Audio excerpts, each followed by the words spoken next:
So welcome to the line, gentlemen. I thought Georgia was supposed to be warm. What is this? I have no idea. It was warm like Monday, and then it turned cold back to winter, I guess. I don't know. Oh, my goodness. So thank you for both stepping up to the line. I'm here with Omar Garcia and Horace Kilgore of Hall County Schools. Yes, sir. Okay. And so this is your event here today, correct, Horace? Yes, sir. Okay. And we just wanted to sit down with you, and we wanted to talk about what all is going on here today, why it matters, why it's important. For those of you who are listening, they call it the Tool Expo. It's here in Gainesville, Georgia. We're sitting inside of like a horse arena right now, and there are all these companies and kids all around us that are learning about different businesses, different trade organizations, different companies that are here investing. And Omar, you were one of Horace's students, correct? Yes, sir. Okay.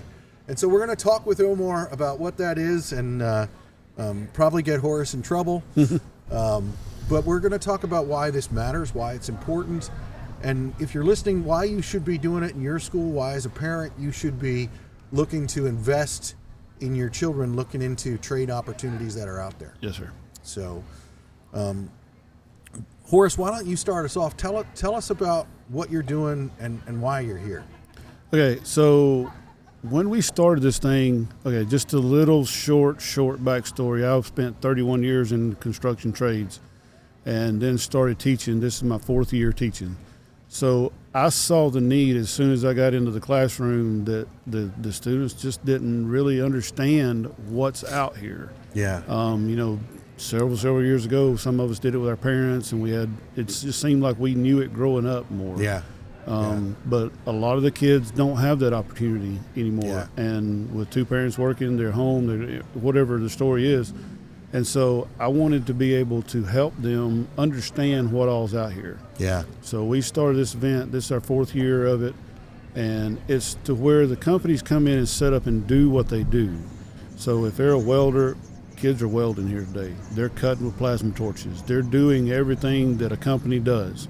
If they're HVAC, they're brazing copper. They're learning about the unit. If it's electrical, they're wiring stuff up. There's all kinds of trades here, but we want the kids to do it. We don't want them just to walk by and see it and see how pretty it is or whatever. We want them to do it. Yeah. That keeps them interested. That gets them learning what's out there. Obviously, for the seniors, it's somewhere for them to go to work. That's one of the main goals. So the two main purposes was when we started it was to educate the kids what's out here, teach them about the trades, teach them on how good a life it is, and then give them somewhere to go to work. They can start networking as early as 9th and 10th grade, getting to know these companies and know where they want to go to work at. Yeah. And trust where they want to go to work at because they know they're here all the time. And the seniors have somewhere to go. I mean, that's so important. It's, we've talked before about it's great to teach kids stuff in school, but we don't want to leave them hanging. We want to have them a career ready when they leave. That's the main thing. Yeah. Well, and I don't think, it's really interesting knowing all the shortages that we have, whether it's electricians, welders, plumbers, HVAC technicians. I mean, there's not one trade that isn't short people. Right. And I think it's really important that we're telling the story, sharing those things with young people like yourself. Omar, you said you're 18 years old? Yes, sir. And, making sure that those stories are being told so that people know about those opportunities and know what's there. Because like you and I grew up in a trades family. It was, ironically, it was something I didn't want to do, and I just kind of fell into it, and then I realized why I love it so much. Exactly. So, well, Omar, talk with us a little bit about what has Horace been, Horace has been doing this for 4 years, so you clearly were in Hall County Schools and experiencing that opportunity. Tell me a little bit about what that was from your perspective. He taught me much in life, man. I walked in first day scared of doing an interview, man. I ain't know nothing about an interview. He taught me step by step how to do an interview. Come on. And now look at me. You're on a podcast that's going to be on the internet, which goes around the world. Now look at me. I could do an interview any day, any time. Wouldn't be scared, man. Yeah. I go up to people right now, talk with them, have a conversation without being nervous. He taught me how to use a tape measure. I ain't have a clue how to use a tape measure back then, man. I know. I remember when I learned how to use a tape measure. Yeah, that's awesome. He got me a lot of careers lined up. In case one doesn't work out, I got another choice. Okay. I love driving machines, and look at him. He taught me how to drive a machine too, man. My dad taught me a little, but he taught me more. So what are some of the machines that you have been learning how to operate and that you're entering into the workforce that you're wanting to go after operating? The two main machines we're paying attention mostly on is excavator and dozer. Okay. What is it that you like so much about that? I really don't. I like driving it, but I also love teaching kids, man. Really? I love teaching kids how to drive one. So, because without machines, man, the future is no future without machines. I agree. I know kids ain't gonna want to be using a pickaxe, cut down trees, or Yeah. or absolutely. a shovel to move dirt, man, because it's pounds of dirt, man, to move around. Yeah, absolutely. So Omar, tell me, as you know, Horace took the time to invest in you and build in you, and I can already see that you're desiring to emulate what it is that he did in you and other people, and that's a good thing. You know, I really hope I use the right word there. Emulate. I don't know. That's if that's big. right. I don't It's know a what big that word. is. Yeah. I mean, But it's above my pay grade. But why does it matter to you when teachers take the time to do that in your life? In my life, my parents worked a lot, but they Yeah. also showed me a lot of stuff. Yeah, And the stuff that they ain't show me, Kilgore came in and he taught me how to do it. yeah, Because my parents ain't have the jobs, like trades like this. right, So he taught me how to do an interview. yeah, My parents ain't know how to do an interview. They taught me how to use a shovel, how to cut grass, how to do those stuff outside. But they ain't show me how to do an interview, how to like. So talk they to taught people. you the hard work part of Yeah. it, and Horace gave you the tools then to be Yeah. able to succeed. Good for you, man. Good for you. I think that's one of the things that you know, as adults, we need to remember the importance of taking the time to invest in the next generation. Mm-hmm. I once heard a company talk about how you should be working yourself out of a job and training your replacement. Yep. And, you know, when I was a young man and an apprentice, everybody talked about, well, you know, I need experienced help. Mm-hmm. I need experienced help. Well, we don't get experienced help if we don't train experienced help. And the reality is we also, as adults, we talk a lot about, well, you know, the next generation, they don't have the work ethic. They don't have the drive. They don't well, that's just not true. That's right. Omar, you're an example of how that's not true. You're here, you're willing to work. And I just had a conversation with some people and we talked about hard work creates opportunity. Yep. When you work hard, the opportunities will blossom right in front of you. They will appear because of the hard work that you do. And so I think that's important for people to see that there are young people, and there are young people that want to work hard. And let's be really honest. The reality is I had to learn when I was young to want to work hard. Yeah. I didn't start out that way. Right. And I've had to learn that as a father. Even my children, I can get frustrated. You know, my one son is very much like me, and he wants to do what he wants to do when he wants to do it. And I love him. He's a good kid. If you're listening, young man, I love you. But I would get frustrated and be like, well, why doesn't he just want to work? Yep. And then one morning I'm getting up for work at like 5 o'clock in the morning, going out to my truck, and I'm like, oh, I just want to go back to bed. And I'm like, oh, I've learned how to push past those feelings.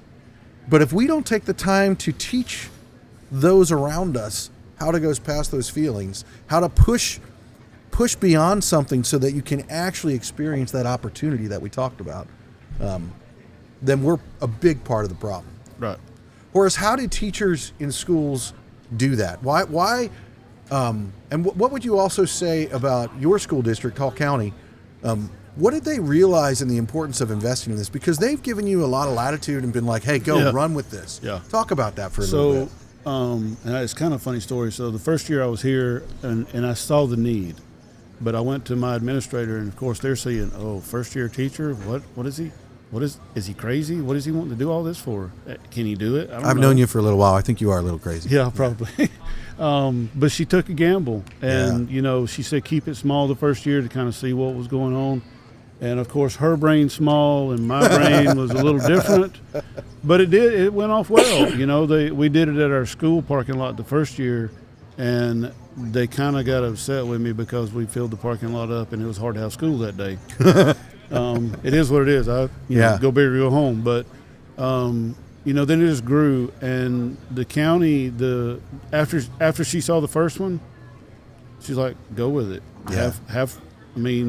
Yeah, she still keeps me in check, but very little. I mean, very little. She just makes sure I got some safety things, or, you know, just some overall general things, but we run with it. We do what we want. I shouldn't say that like that. We see whatever the need we see, how we can get that across to the kids, they're all for it. They support us 110%.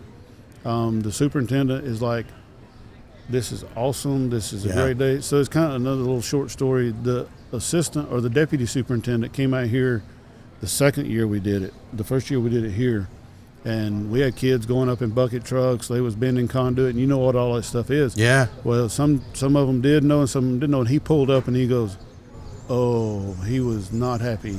He's like, "We're fixing to shut this thing down. We're fixing to get sued. We're going to, you know, all this stuff." And then he walked around and he said, "You know, all these kids are engaged." Yeah. You know, and he said, "You got 700-800 kids out here, and all of them's engaged. All of them are learning." He said, "This is the best thing Hall County's ever done."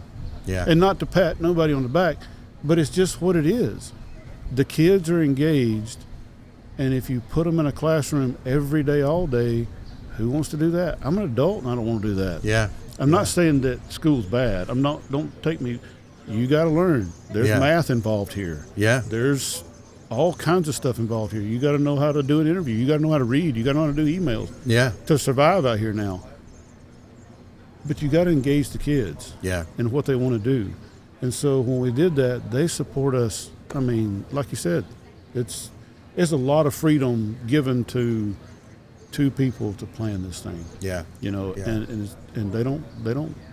Well, I think it's a big shout out to your school district that they're taking that risk. There's nothing. I personally believe that there is no reward without risk, and you have to be willing to do that. And they definitely have taken a risk, but yet they've taken a risk on a good thing. Yeah. You know, they're investing in our next generation. We've been saying that for years. You know, our culture and society doesn't realize the importance of trades, and the reality is, you know, if you don't understand or realize that, there will come a day if we don't get our heads together and start figuring out how we need to invest in young people like Omar here and bringing them into this workforce, into this world. We're going to pay a very hefty price someday when we can't turn the lights on, when we can't turn the water on, when we can't flush the toilets. Like, it's a big deal. Yeah. It's a big deal. And so a big shout out to Hall County Schools for seeing that, being willing to provide opportunity for their students, opportunity to be able to have a good life as well, because there's not one path. Correct. You know, it's like, it's not just college, it's not just trade schools. It's like, try stuff out, see what works for you. And if you're a school teacher or a school district out there and you're listening to this, I would challenge you to look at what they're doing and think about the importance of that investment. Yeah. Because that's what you're there to do for your community. You are there with one of the most important jobs. You are there to invest in the next generation. People are sending you their children while they're going to work to pay and live their lives. They're sending their children, their most precious commodity, to invest in them for their future. And that is something that I think Hall County has done that the rest of us really need to kind of get a hold of. And not that there aren't others out there doing it. Correct. But the reality is, if you're a journeyman, if you're a mechanic, if you're a carpenter, whatever it is, you need to be investing in that next generation. When Omar comes on the job with whatever company you're in, that is your responsibility to take him to the next step. It's very much like a relay race where we're handing the baton off to the next person, and you need to carry that through. And Omar, to that point, for you already said it, you're going to be that guy in a few years where you're handing that baton off to the next person. Matter of fact, not in a few years, you're doing it right now with other students. So tell me, like, if you're speaking to other students, tell me what it is that you think they should be doing in order to find that opportunity, to find that work for their life. Firstly, they need to listen to you, man. If they're not gonna listen to you, then what's the point of you speaking to them? Come on. Cause some Come on. kids just walk around and they just nod their head up and down. They don't respond to nothing, man. And that doesn't give me attitude or wanting to speak to them if Yeah. they're replying like that. Secondly, they're gonna need to have they're gonna need to want to work, man. Cause if Yeah. they don't want to work, what's the point? Yeah. Yeah. Thirdly, they're gonna need to learn the experience. Cause let's say they just want to go have fun with their friends and not want to learn nothing. Just Yeah. cause their friends doing it, they're gonna want to do it too. Yeah. That's not how that life is, man. You gonna want to work Yeah. and do something you like. Don't do something just for fun. Do it because you like it, man. What would you say to them as far as when you're saying do something that you like? One of the things that I've found, and I think it's interesting, is sometimes we don't know what we don't know. We don't know, when I'm trying to figure out what I like, it's like, well, try it. Yeah. How did you find out that you liked working with equipment, heavy equipment? How did you figure that out? I tried one thing at a time and until I find out what I enjoy, man. Yeah. Yeah. I think that's one of the big things, whether you're, whatever age you are, you want to be trying things, and it's like, try it. If you don't like it, Do something else. do something else. Yeah. I mean, the reality is, at your age, at 18, Horace and I are probably a little jealous. We wish we could take some of our knowledge from now and go back then and be like, my biggest struggle when I was your age was I felt like I needed to have the whole thing figured out. I felt like I needed to know, I wanted to be this guy in 20 years, and I wanted to do these things and how to get there. And I realized there is no straight line to get there.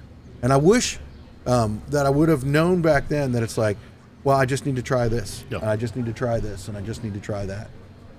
So, One of the things you was talking about a while ago was, passing it on to the next generation. And one of the things that was taught to me very early on, I don't remember exactly who told it, but it stuck with me forever. We always want to move up in the world. We always want to do more. We always want to do more, and we're always worried about us. Well, a guy told me one time, he said, make a fist, stick it down in a bucket of water, and see what kind of impression you leave. Because when you pull it out, there's no impression. come on. So you need to start, like you said, training your replacement. Yeah. It's good to move up. You should desire to do more. You should desire to do better.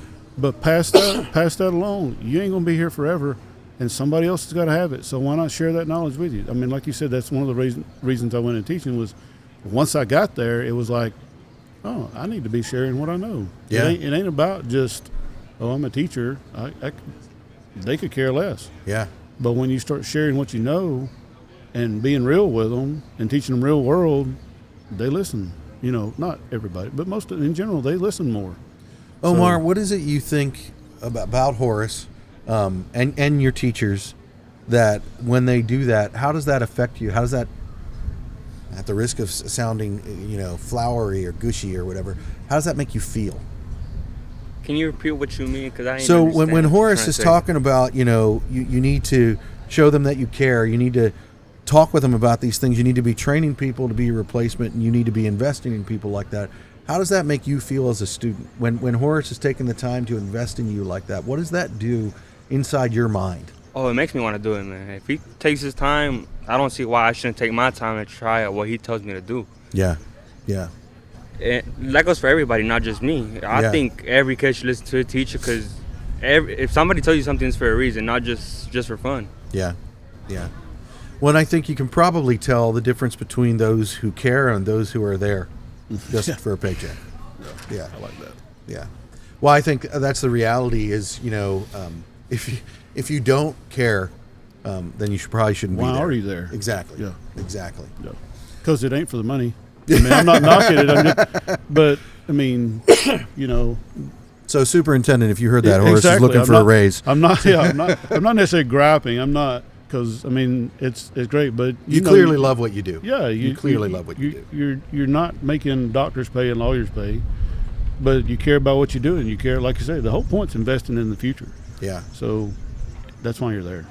Well, and I talked with someone earlier, and it's like, listen, we all need a paycheck, Yeah. and we all need to make money. Mm-hmm. But the reality is, one of the biggest things that I wish that I would have learned was money will not satisfy alone.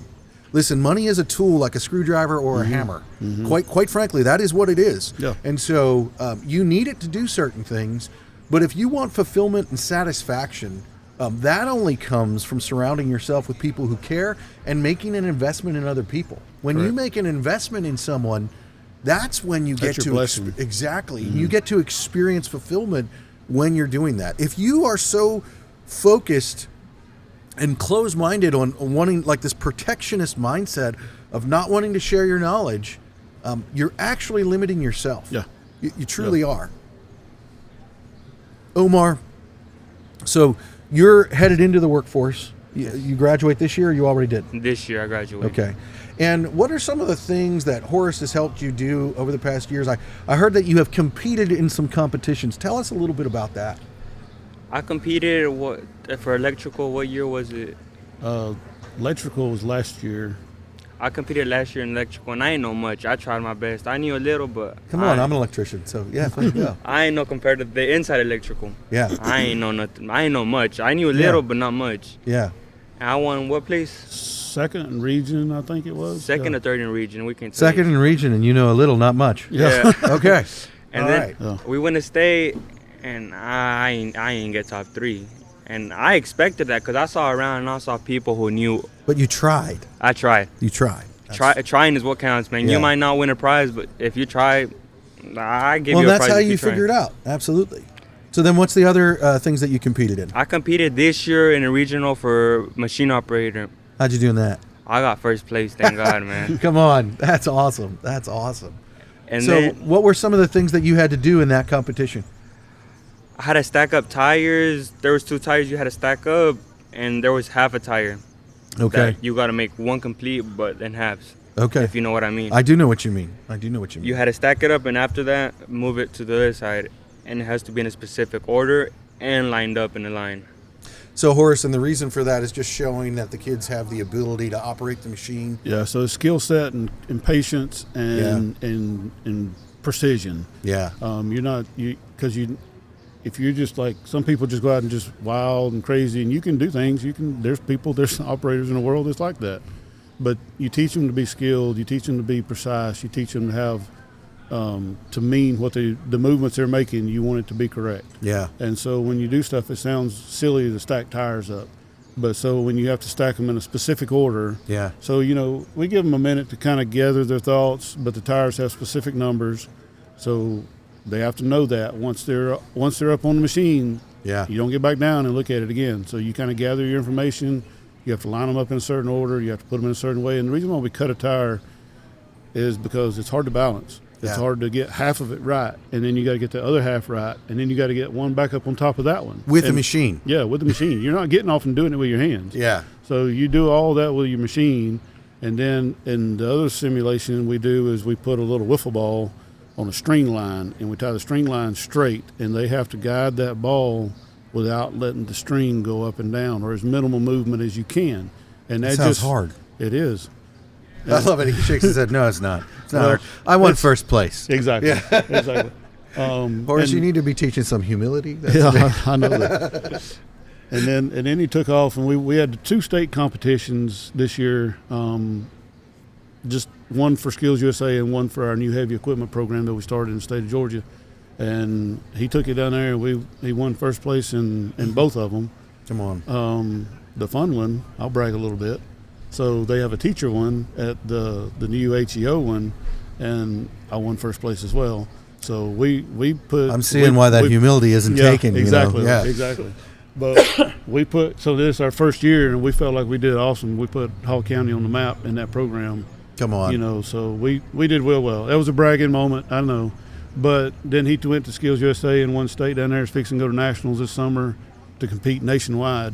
Yeah. And so he's really rocking it. I mean, he's doing well. So he's doing a good job. I used to not understand, when I was younger, I didn't understand the competitions and why they mattered, except one of the things that I think that what you guys are doing, what Skills USA is doing, even what Construction Ready is doing, is that when you compete in those things, that shows employers that you're diligent. Mm-hmm. That shows them that you're willing to show up every day. Listen, I can't, being an employer, I can't tell you something that's more important than knowing that people are going to show up. Yeah, exactly. And so that shows not only that you do that, it shows your skill set, but it shows what I think is the most important thing, and that's a piece of your character, Yeah. which is the willingness to continue to grind, continue to push through, continue to do that work. And that's a big deal, Omar. You should be proud of that. And that's the difference. I don't think you're bragging, Horace. I think you're being proud in a right way about what has been done. Yeah. And that's something that people need to know and they need to see, because we all need to be doing this. Right. We all, you don't need to start a program, especially if you're here in Hall County.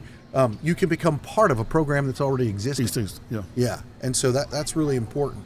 Yeah, branching out and starting new areas. And it's just like the trades. If we're not teaching all the trades, Yeah. And it's hard. I mean, you can't emulate everything that's here today in a classroom as far as how much stuff is here today. But we're growing. Like you said, Hall County doesn't say no as long as there's a good reason, there's a good force behind it. Come on. So that's one of the things the heavy equipment started this year is like they understand the need. Yeah. And, it's just worked. Yeah. Whatever. But Well, you have a lot of people in your team here that I'm watching today that are working hard, just like you're talking about, Omar. And that's what's making the program so good. Mm-hmm. Omar, how did your parents and you come to find out about this program? How did that evolve? How did that come into being? The program I joined because you had to take his first 3 years of class, 2 Right. years before you got in the HEO program. And he knew, because I worked with my dad, and my dad owns a company. Yeah. And he knew I drove up. I was a machine operator.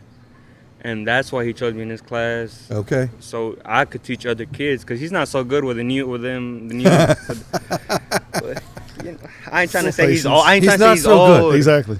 I ain't trying to say he's old or anything, but Oh, I Exactly. ain't trying Here to we go. say he's old or anything. Here we go. Just stab me in the back. Yeah. he's just not good with cat controls. Yeah. Because there's two different patterns, and I was yeah. good with cat controls. He wasn't. Yeah. Yeah. So I was able to teach students and do something I like. I like teaching students. Absolutely. That's so awesome. I went both ways there. I got to do simulators, learn more, and teach at the same time. Yeah. So your parents understood the importance of that investment. They pushed me to go. They pushed Absolutely. me. So Horace, let's talk about that for a second with parents. If you have a kid who is in school, talk about why programs like this matter as a parent and why you should be encouraging your kid to try everything. Okay, so we're going to probably hurt some feelings here. So everybody knows for the past 40 years, everybody's been preaching go to college. And there's nothing wrong with that. Yeah. It's not for everybody. Yeah. I didn't go, and it wasn't because I was being whatever. It wasn't. I didn't like school. I Yeah. enjoyed doing what I do. Yeah. I enjoyed working. I enjoyed the trades. And to get the message out to the parents that it's okay. Yeah. It's not, 100 years ago where you struggled if you worked in the trades or whatever. It's a whole different world. But the parents have been taught by society Right. that if you're not going to college, you're nobody. And that's not true. Yeah. And we need to get the message to parents, to whatever, that the trades are here. They never went away, but they're here to support your family. Like you said a while ago, what happens when you go in your house and don't turn the lights, or the lights don't come on? What happens if you can't flush your toilet? What happens when you turn your sink on and you don't have water? What happens when you go to the refrigerator and there's nothing cold in there because you don't have power? Yeah. If people don't do all that, you don't have what you have. Yeah. It's the basis for what you do in life is for the work part, the construction part, to live. And I just want to know the parents and the society and all that it's okay. Yeah. There's nothing wrong with being a tradesman. It's more than okay. I mean, it It's- is how our society operates and runs. Yeah. I mean, Yeah. I think it's really fascinating if you think about people over 100 years ago. Mm-hmm. Well, they didn't have what we have today. Correct. Running water. They didn't. Electricity only was coming out in the early 1900s. Mm-hmm. And we live a very different life, and already we're starting to lose that knowledge. Yep. Because You're dependent on it. We're dependent on it, but we're starting to lose the knowledge because we started to focus on something else, and we haven't explained the opportunities equally. Mm-hmm. We haven't focused on them equally, and to that point, we now are starting to realize the importance of this and the culture and the society. The fact is, trades are different now than they were 30 years ago. Yeah. They are different now, and the reality is you can make good money. You can, like you said, it's not for everybody. I love working with my hands. Yep. I love working outside. One of my favorite things to do is to be in the dirt. And I don't get to do that a lot anymore, but I also love talking with real people about real stuff. Yeah. And so the reality is the opportunities of what you can experience, as long as you continue to apply that hard work, is phenomenal. Right. So yesterday I was talking to one of the guys that was supposed to come today, and he had a family emergency. His son's got something going on. So he had to be with him today. And, I was just talking to him like person to person. And I said, man, if you need me, call me. I'm here for you, all that kind of stuff, just like you normally would. Yeah. And he goes, man, that is just what I love about blue collar. He said, we're a family. If anybody needs anybody, we're here. He said, they've done got meals for the next week lined up from all of his workers, all the people that work with him. And he said, he's been doing it all his life, so he knows. But he said, it's still here. It's the same way when I started, you help your brother out, Yeah. We're a family to work together. And some places ain't like that.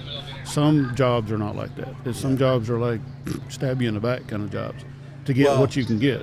And that's the importance of, we're talking about, sorry, I'm just turning that down. That's the importance of, pulling back and looking at something for culture as far as the people that you're going to work with, the team that you're going to be working with.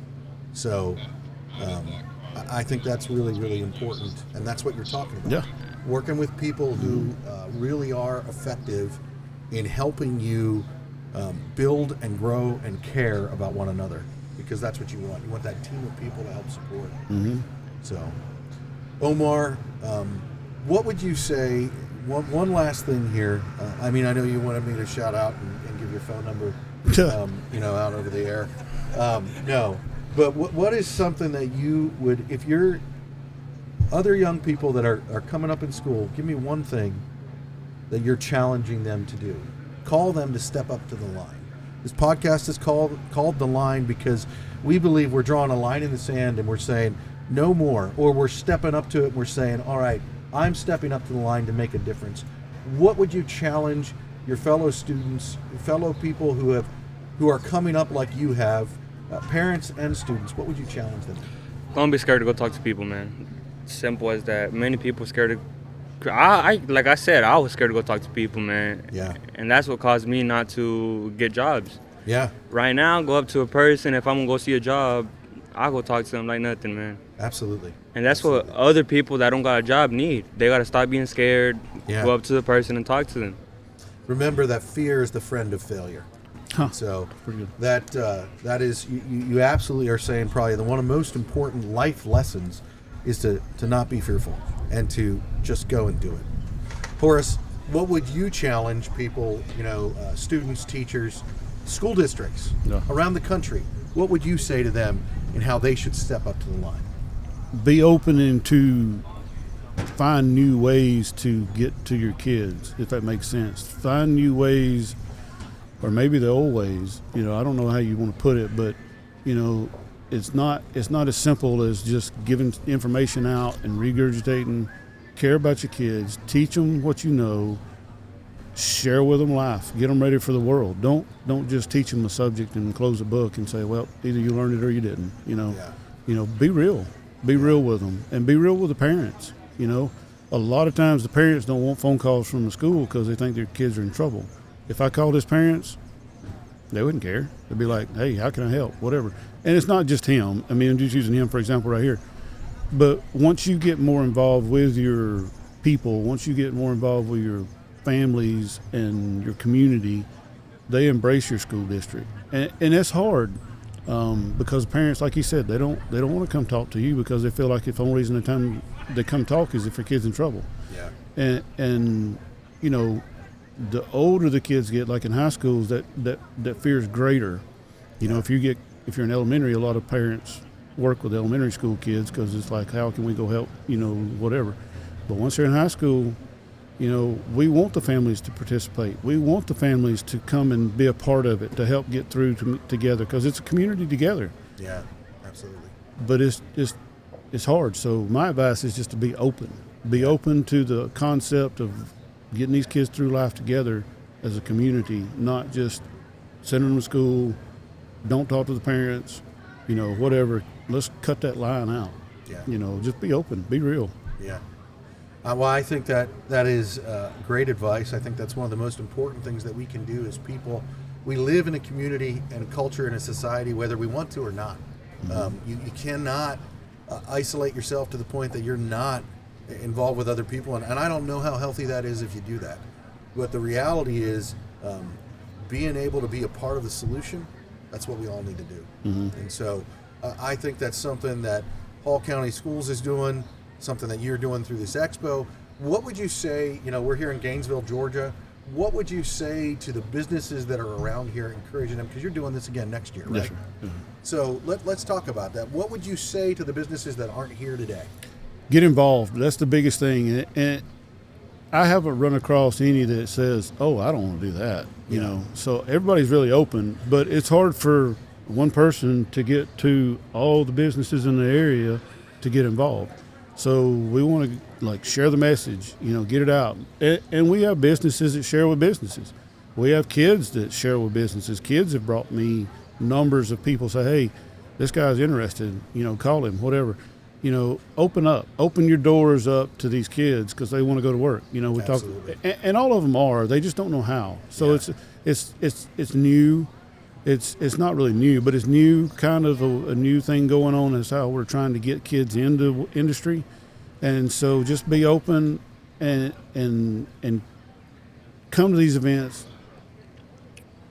not expecting everything to go your way the first year, because you got to kind of learn. You got to get your name in the hat. Yeah. But once these kids trust you, once these kids see you here year after year after year, they start trusting it. You start networking with the kids start networking with you. It's a two-way street.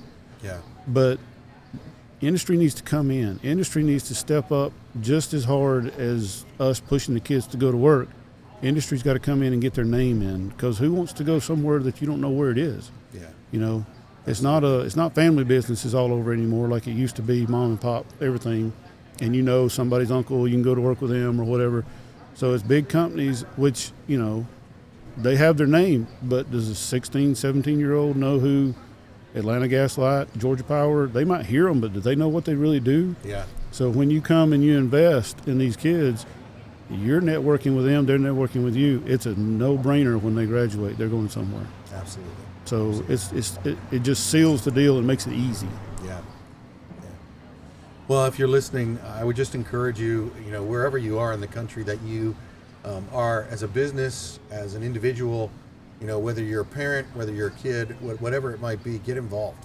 And to what Omar said, and to what Horace is saying as well, ask questions. Don't be afraid. Step out, try things. Try, see what you like.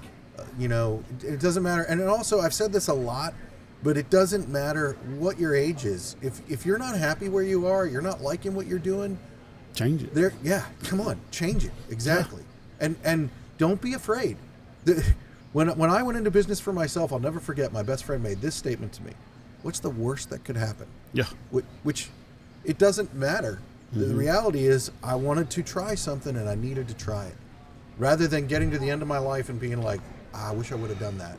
My son tells me, he's 23, and he tells me all the time, his little slogan, whatever you want to call it, when you're going down the wrong road, or you're not progressing or whatever, and he goes, put down the shovel, quit digging a hole, change it, move it, go up.